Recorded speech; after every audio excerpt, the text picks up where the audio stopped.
नमस्कार, मी Sheetal. True stories मध्ये तुम्हा सर्वांचं मनापासून स्वागत आहे. आजची गोष्ट आहे सावीची, जिने संसाराला मंदिर मानलं, पण पतीने विश्वासघात केला.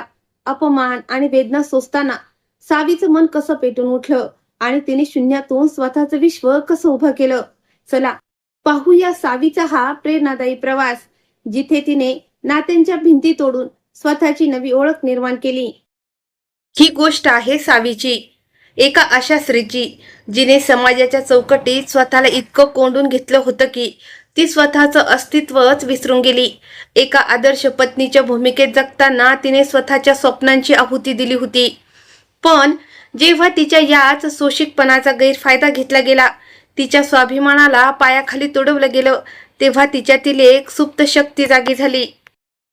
हा प्रवास आहे एका शांत, शोषिक आणि चौकटीत जगणाऱ्या मुलीचा, एक कणखर, स्वाभिमानी आणि खंबीर स्त्री बनण्याचा. सावीचा जन्म एका अत्यंत साध्या, मध्यमवर्गीय आणि जुन्या विचारांच्या कुटुंबात झाला होता. लहानपणापासूनच तिच्या मनावर दोनच गोष्टी बिंबवण्यात आल्या होत्या. पहिली गोष्ट म्हणजे कायम इतरांचा विचार करायचा आणि दुसरी स्वतःचा आवाज नेहमी बारीक ठेवायचा. तिने कधी प्रतिप्रश्न केलाच नाही. बघता बघता सावी 22 वर्षाची झाली. आई वडिलांनी खूप मोठ्या आशेने डोळ्यात सुखाची स्वप्न घेऊन तिचा हात राघवच्या हातात दिला. राघव शहरातल्या एका खूप मोठ्या नामांकित कंपनीत मोठ्या हुद्द्यावर कामाला होता. दिसायला आधुनिक, शिकलेला आणि गडगंज श्रीमंत. सावीच्या घरच्यांना वाटलं त्यांच्या लेकीचं नशीब उघडलं, ती आता सुखाच्या सागरात पोहणार. पण नियतीच्या मनात काही वेगळंच होतं. लग्नानंतर जेव्हा सावी त्या अथांग आणि आलिशान बंगल्यात आली, तेव्हा तिचे डोळे दिपून गेले. पण त्या लखलखत्या प्रकाशाच्या मागे एक गडद अंधार लपलाय, याची तिला पुसटशीही कल्पना नव्हती.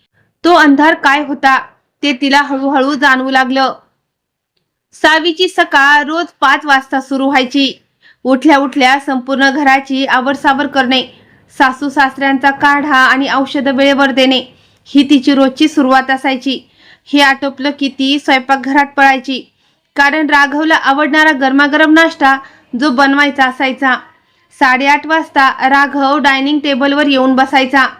सावी अगदी आनंदाने, मोठ्या प्रेमाने त्याच्यासमोर गरमागरम पराठे ठेवायची. पण राघवचं लक्ष कधीच तिच्याकडे नसायचं.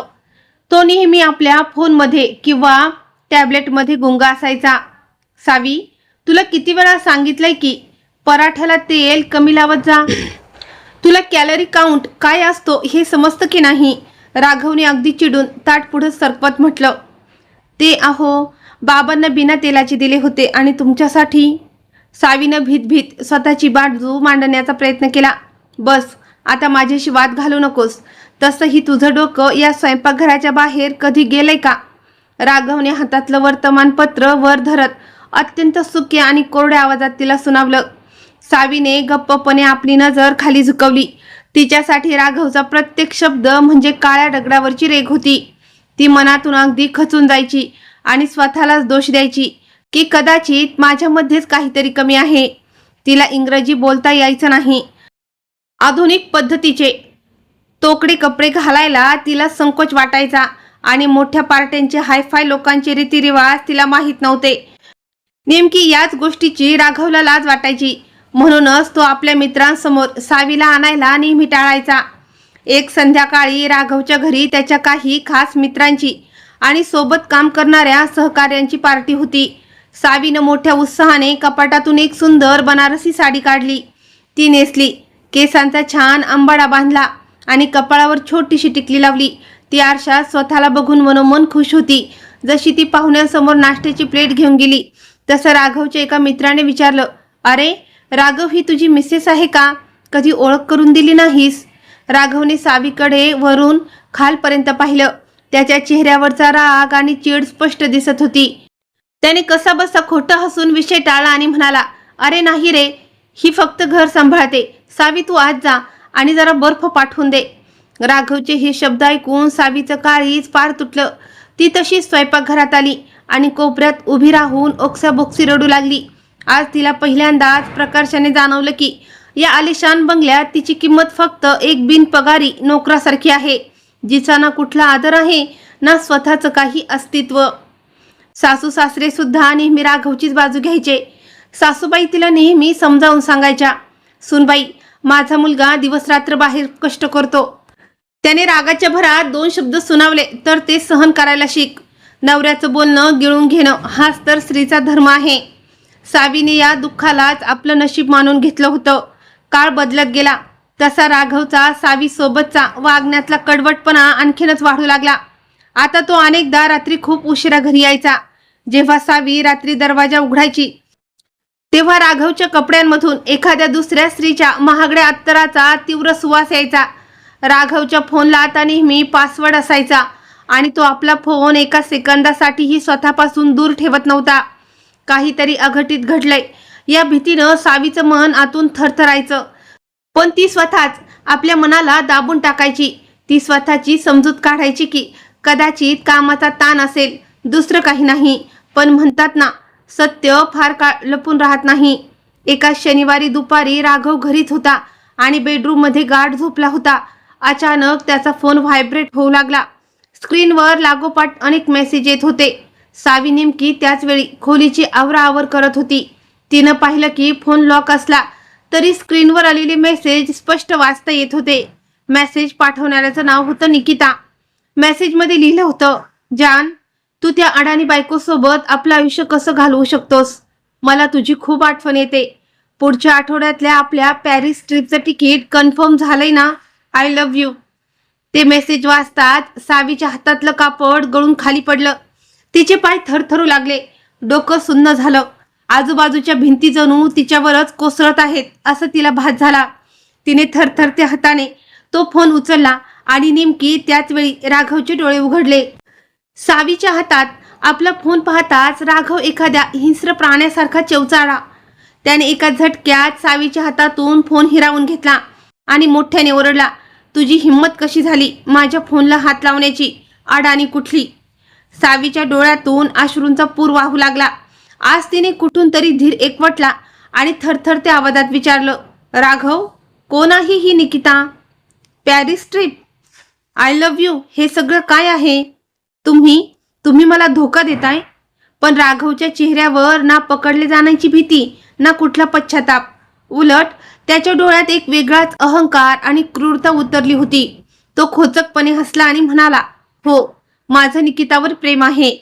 ती माझ्यासोबत काम करते, शिकलेली आहे, सुंदर आहे आणि सगळ्यात महत्त्वाचं म्हणजे ती माझ्या तोडीची आहे, माझ्या टेटसची आहे. तुझ्यासारखी अडाणी आणि गवार नाहीये ती. मी तिच्यासोबत खूप खुश आहे. हे ऐकून सावीचं जगच उद्ध्वस्त झालं. ती रडत रडत त्याच्या पाया पडली. असं म्हणू नका हो, माझ्याकडून काय चूक झाली? मी दिवस रात्र या घराला माझं मानलं, तुमची सेवा केली. मला असं सोडून जाऊ नका. पण राघवने एका झटक्यात आपला पाय मागे खेचला, ज्यामुळे सावी जोरात फडचीवर आदळली. राघव अत्यंत निर्दयीपणे म्हणाला, सेवा करण्यासाठी बाजारात नोकर मिळतात. मला अशी बायको हवी होती जी माझ्या हायफाय सोसायटीमध्ये माझ्यासोबत राहू शकेल, तुझ्यासारखी नाही. बरं झालं तुला समजलं ते. आता या घरात तुझ्यासाठी कोणतीही जागा नाहीये. खचलेली सावी रडत रडत सासू सासऱ्यांकडे गेली. तिने त्यांना रडून रडून सगळी हकीकत सांगितली. पण तिथेही तिच्या पदरी फक्त निराशाच आली. सासऱ्यांनी वर्तमानपत्रावरून नजर न हटवताच थंडपणे सांगितलं, राघव मोठा माणूस आहे. कॉर्पोरेट जगात या सगळ्या गोष्टी खूप सामान्य आहेत. तुला थोडं जुळवून घ्यायला हवं. तर सासूबाईंनी उलट सावीलाच दोषी ठरवलं. त्या म्हणाल्या, जर बायको आपल्या नवऱ्याला पदराखाली बांधून ठेवू शकत नसेल तर चूक नवऱ्याची नाही, बायकोचीच असते. तूच त्याच्या लायकीची नाहीस. त्या रात्री सावीला तिच्याच हक्काच्या घराच्या एका कोपऱ्यात उपेक्षित पडून राहावं लागलं. ती रात्रभर ढसाढसा रडत होती. स्वतःला जगातील सगळ्यात हतबल, कुमकुवत आणि लाचार स्त्री समजून ती कुढत होती. एका क्षणी तर समोर अंधार बघून खिडकीतून उडी मारून जीवन संपण्याचा विचारही तिच्या मनात आला. कारण तिला पुढचा रस्ता पूर्णपणे अंधकारमय वाटत होता. पण दुसऱ्या दिवशी सकाळी राघवने सावीच्या समोर काही कागदपत्र आणून आपटली. ते घटस्फोटाचे कागद होते. राघवने अत्यंत चलाखीने ते घटस्फोटाचे कागदपत्र तयार करून ठेवले होते. त्या कागदांवर लिहिलं होतं की सावी स्वतःच्या मर्जीनं हे घर सोडून जात आहे आणि तिला राघवच्या मालमत्तेतून किंवा पैशामधून 1 रुपयाचाही हिस्सा नको आहे. चल, या कागदांवर सही कर आणि याच क्षणी माझ्या घरातून चालती हो. राघव मोठ्या तोऱ्यात ओरडला. सावीने ते कागदपत्र हातात घेतले, त्यावर सही केली आणि एकही शब्द न बोलता त्या अवस्थेत ती आपल्या माहेरासाठी घराबाहेर पडली. तिच्या मनात एकच आशा होती, तिचे आई वडील, तिचा भाऊ तिला जवळ करतील, तिला या संकटात आधार देतील. पण समाजाची भीती आणि लोक काय म्हणतील हा विचार रक्ताच्या नात्यावरही भारी पडतो. जेव्हा ती रडत रडत आपल्या माहेरी पोचली आणि तिने घडलेला सगळा प्रकार सांगितला, तेव्हा तिच्या मोठ्या भावाच्या चेहऱ्यावर काळजी आणि राग स्पष्ट दिसत होता. भाऊ म्हणाला, सावी, राघव खूप मोठा आणि श्रीमंत माणूस आहे. आपण त्याच्याशी वैर पत्करू शकत नाही. आणि विचार कर, लोक काय म्हणतील? लोक हेच म्हणणार की आपल्याच मुलीमध्ये काहीतरी खोट असेल. म्हणूनच सासरच्यांनी तिला घरातून हाकलवून दिलं. आपल्या घरात तुझी लहान बहीण अजून उपवर आहे. तिचा विवाह करायचा बाकी आहे. तिचा संसार कसा होणार? सावीच्या वृद्ध आईने रडत रडत सांगितलं. पोरी, स्त्रीचं नशीब असंच असतं ग. थोडं सहन करायला शिक. परत जा आणि त्याचे पाय धरून माफी माग. तो तुला नक्की परत घरात घेईल. आपल्या हक्काच्या आईची आणि भावाची ही उत्तर ऐकून सावीच्या पायाखालची जमीन सरकली. तिला आज पक्क समजलं की ज्या समाजासाठी आणि ज्या नात्यासाठी तिने आपल्या स्वाभिमानाची आहुती दिली, ती सगळी नाती आतून अगदी पोकळ आणि खोटी आहेत. पण त्या क्षणी सावीच्या डोळ्यातील अश्रू अचानक थांबले. त्या वाहणाऱ्या आसमानची जागा आता एका शांत पण धगधगत्या ज्वालेने घेतली होती. तिला आतून जाणीव झाली की जर ती आज स्वतःसाठी लढली नाही तर ती आयुष्यभर एक जिवंत प्रेत बनूनच जगून जाईल. आता तिला मागे हटायचं नव्हतं. नाही, कधीच नाही. सावी अगदी खंबीर आवाजात म्हणाली.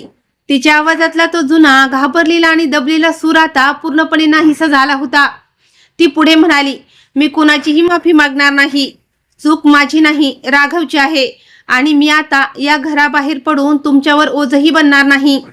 सावीने आपली छोटीशी बॅग उचलली आणि ती तडक घराबाहेर पडली. तिने मनात पक्का निश्चय केला होता की आता काहीही झालं तरी मागे वळून बघायचं नाही. पण सावीकडे राहण्यासाठी कोणतीही हक्काची जागा नव्हती आणि खिशात पैशाचं पाठबळही नव्हतं. अशा कठीण प्रसंगात तिला तिच्या कॉलेजच्या दिवसातील मैत्रीण कावेरीची आठवण आली. तिने कावेरीला फोन केला. कावेरी ही स्वतंत्र विचाराची खंबीर स्त्री होती, जी एक सामाजिक संस्था NGO चालवायची आणि महिलांच्या हक्कासाठी लढायची. सावीची सगळी कहाणी ऐकल्यावर कावेरीने तिला जवळ घेतलं, तिची समजूत काढली आणि म्हणाली, सावी, तू अजिबात कुमकुवत नाहीयेस.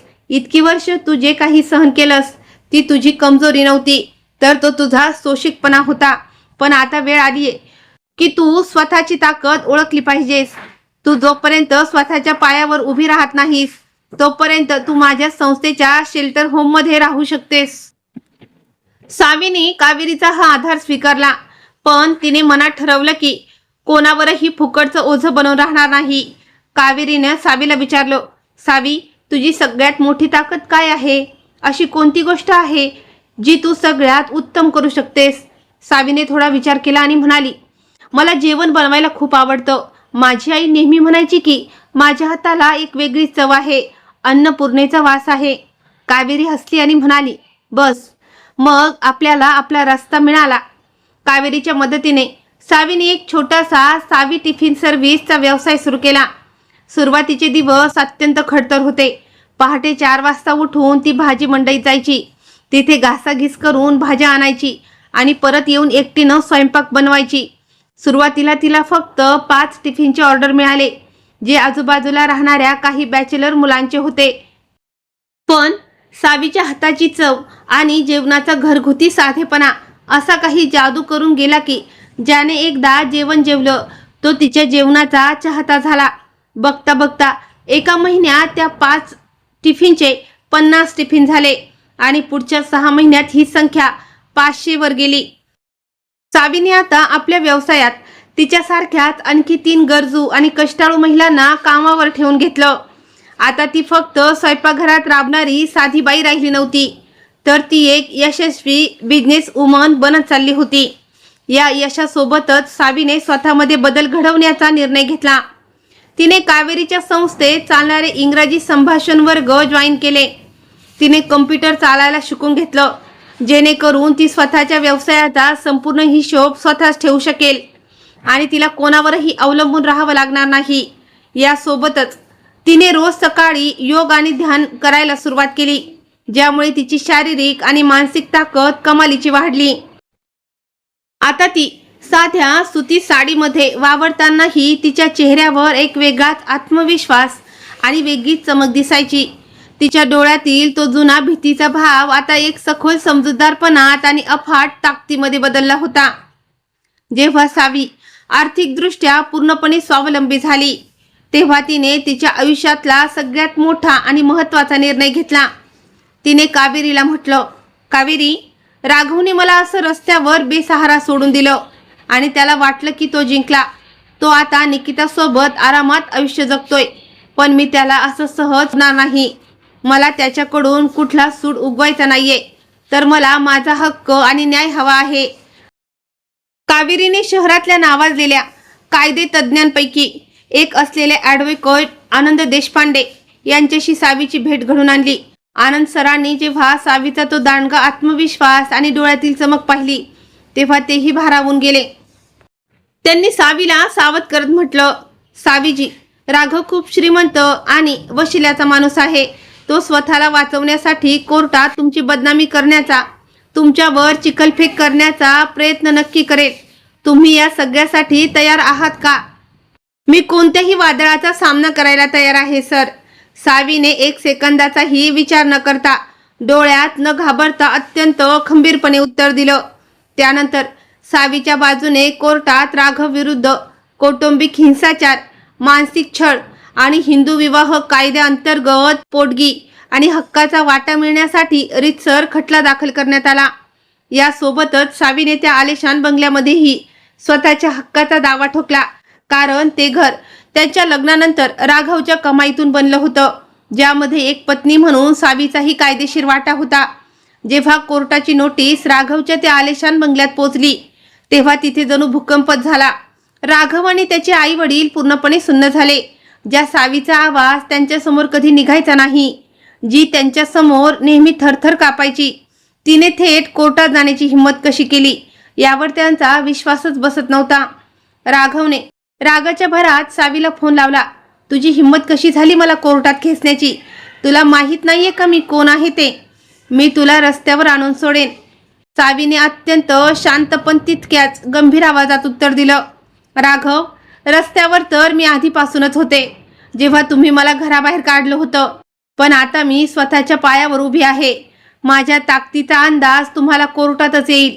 आता फोन ठेवा. थेट कोर्टातच भेटू. आणि तिने फोन कट केला. राघव हातात फोन घेऊन जागच्या जागी थिजून गेला. त्याने पहिल्यांदाच सावीच्या आवाजात इतका कणखरपणा आणि आत्मविश्वास ऐकला होता. अखेर कोर्टाच्या पहिल्या सुनावणीचा दिवस उजाडला. राघव कोर्टात येताना शहरातल्या सगळ्यात महागड्या आणि नामवंत वकिलांची फौज सोबत घेऊन आला होता. राघव स्वतः एका अत्यंत महागड्या सूटमध्ये नेहमीच्याच अहंकाराने मान वर करून कोर्टात आला. त्याला वाटलं होतं की सावी अजूनही तीच घाबरलेली लाचार स्त्री असेल, जिच्यावर ओरडून तिला सहज घाबरवता येईल. पण जशी सावीने कोर्टात प्रवेश केला, तसे राघवचे डोळे पांढरे झाले. सावीने गडद निळ्या रंगाची एक साधी पण अत्यंत सुबक सुती साडी नेसली होती. तिचे केस व्यवस्थित बांधलेले होते, कपाळावर छोटीशी टिकली होती आणि चेहऱ्यावर एक अथांग शांतता आणि कमालीचा आत्मविश्वास होता. ती तिथे कुणासमोर हात पसरवण्यासाठी नाही, तर एका खंबीर दावेदारासारखी ताठ मानेनं उभी होती. राघवच्या वकिलाने युक्तिवाद सुरू केला, मिलॉर्ड, हा खटला म्हणजे निव्वळ खोटेपणाचा कळस आहे आणि माझ्या अशिलाला बदनाम करण्याचा एक कट आहे. ही बाई पूर्णपणे अडाणी आणि जुन्या विचारांची आहे. माझ्या अशिलाच्या आधुनिक राहणीमानासोबत ती स्वतःला जुळवून घेऊ शकली नाही आणि स्वतःच्या मर्जीने घर सोडून निघून गेली. आता ती फक्त माझ्या अशिलाचे पैसे लाटण्यासाठी हा पोटगीचा खोटा दावा दाखल करत आहे. इतकंच नाही, तर राघवच्या वकिलाने सावीच्या मानसिक स्थितीवरही बोट ठेवलं आणि तिला वेडी ठरवण्याचा प्रयत्न केला. तेव्हा सावीचे वकील आनंद सर आपल्या जागेवर उभे राहिले.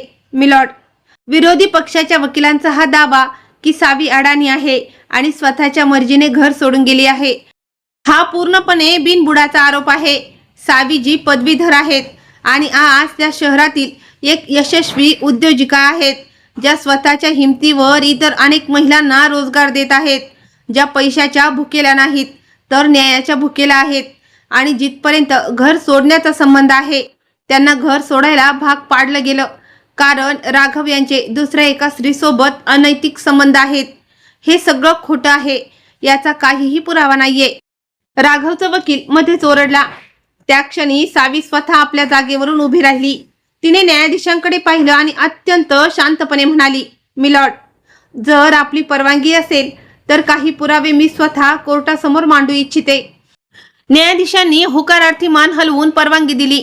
सावीने आपल्या बॅगमधून एक पेन ड्राईव्ह काढला आणि तो कोर्टाच्या क्लर्ककडे सुपूर्द केला. ती पुढे म्हणाली, मिलॉर्ड, या पेन ड्राईव्ह मध्ये राघव आणि निकिता यांच्यामधील चॅट्स, त्यांचे एकत्र असलेले फोटो आणि राघवच्या बँक खात्याचे डिटेल्स आहे.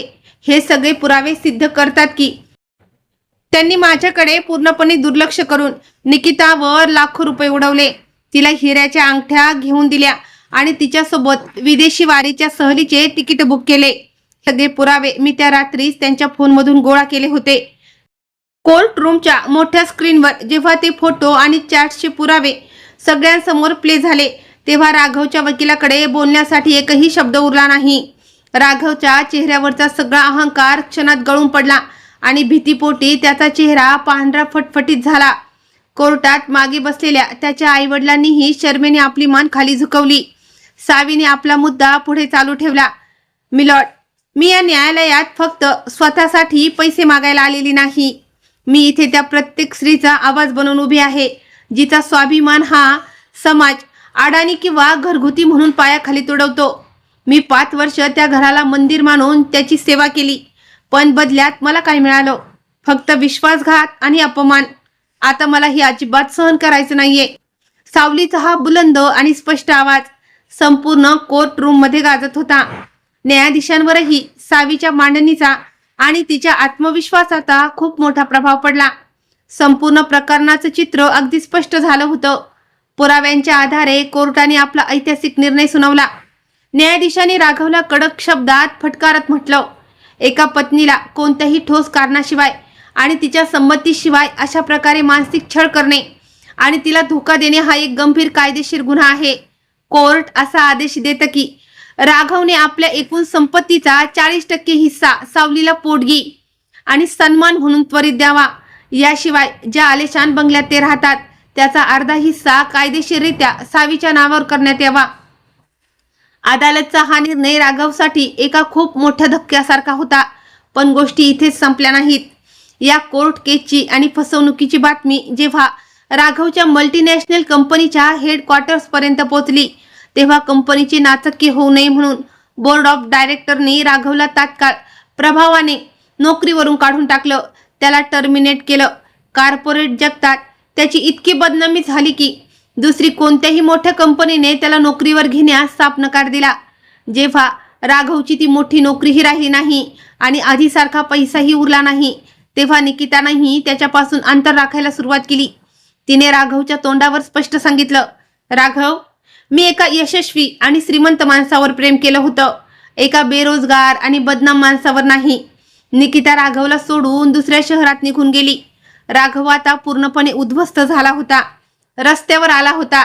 त्याचे आई वडीलही समाजात तोंड दाखवण्याच्या लायकीचे उरले नव्हते. एक संध्याकाळी सावी आपल्या नवीन फ्लॅटच्या बाल्कनीमध्ये उभी राहून शांतपणे चहा पित होती.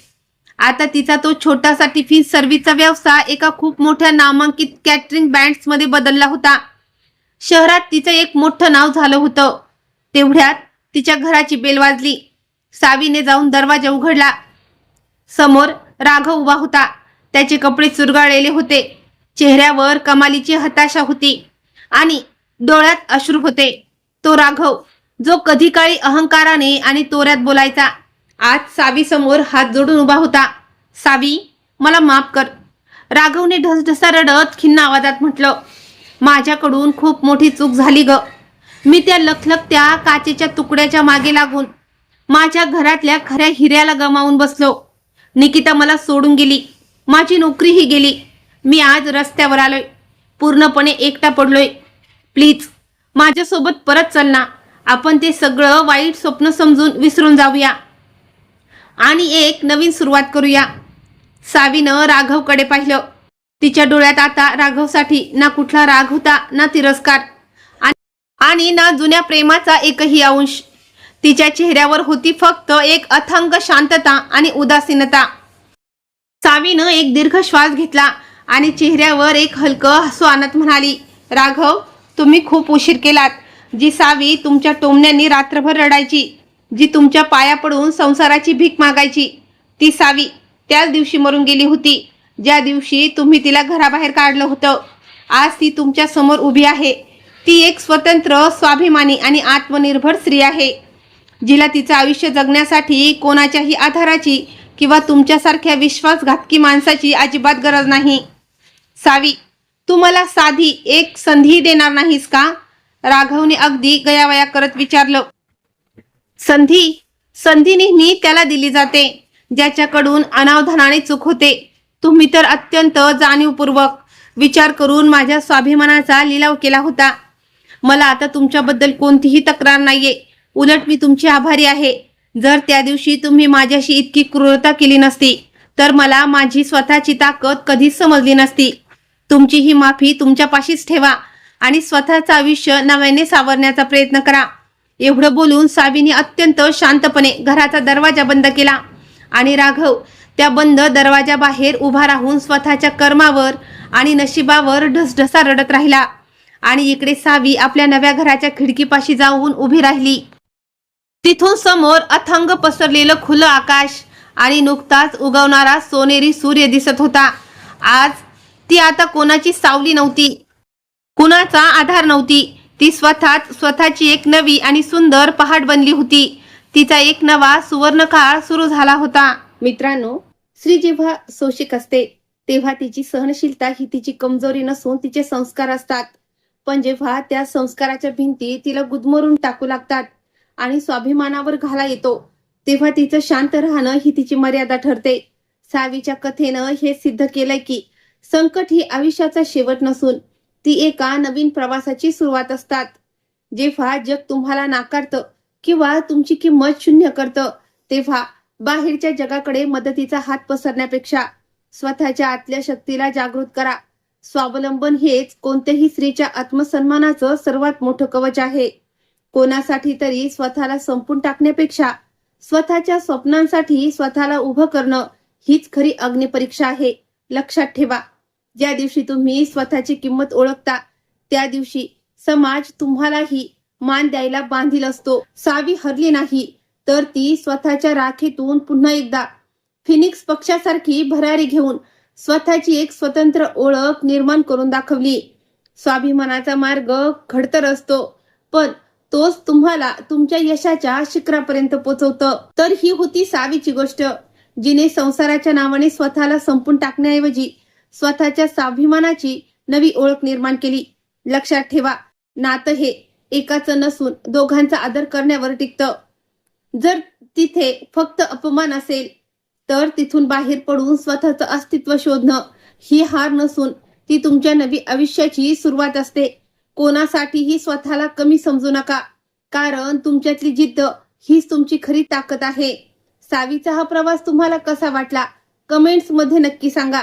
जर तुम्हाला ही कथा आवडली असेल तर व्हिडिओला लाईक करा आणि अशाच प्रेरणादायी सत्य कथांसाठी ट्रू स्टोरी चॅनलला नक्की सबस्क्राईब करा.